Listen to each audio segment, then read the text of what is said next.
Good morning. मैं रजनी यादव पहलवान गुरुजी महिला महाविद्यालय से संगीत की क्लास लेकर आई हूँ, जिसमें आज हम पढ़ेंगे स्वरों के बारे में। आज के टॉपिक का नाम है स्वर। आज हम पढ़ेंगे स्वरों के बारे में। संगीत में स्वरों का बहुत ही महत्वपूर्ण स्थान है। स्वरों को संगीत की आत्मा कहा जाता है।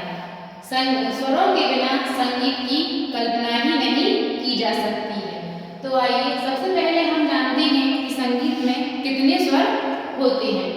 भारतीय संगीत में कुल 12 स्वर होते हैं, जिनमें 7 शुद्ध स्वर होते हैं और 5 विकृत स्वर होते हैं।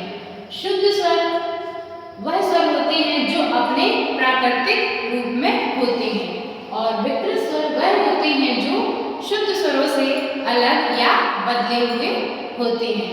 तो हम देखते हैं कि अब शुद्ध स्वर कौन कौन से हैं। शुद्ध स्वर है सा, रे, गा, मा, पा, धा, नी। सा सरज, रे ऋषभ, गा गंधर, मा मध्यम, पा पंचम, धा धैवत, नी निषाद। यह आपके 7 शुद्ध स्वर कहलाते हैं। शुद्ध स्वर, इन 7 स्वरों को सप्त स्वर भी कहा जाता है, और इन्हीं 7 स्वरों के संयोजन से कई रागों का भी निर्माण होता है।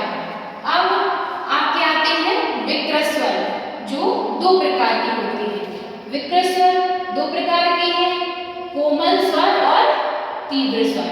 कोमल स्वर में आते हैं रे, गा, धा, नी। ये हो गए आपके कोमल स्वर। इसके बाद है तीव्र स्वर। तीव्र स्वर में आता है मा। तो ये आपके हो गए विकृत स्वर। अब हम जानते हैं स्वरों का महत्व।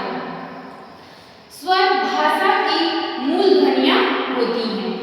इसके बाद ये शब्द के निर्माण में महत्वपूर्ण भूमिका निभाते हैं।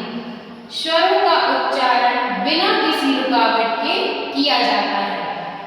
संगीत हमारे जीवन का एक अभिन्न अंग है, जिसमें हम न केवल मनोरंजन बल्कि हमारे जीवन में शारीरिक मानसिक जो भी परेशानियां होती हैं, उनको भी दूर करने में ये बहुत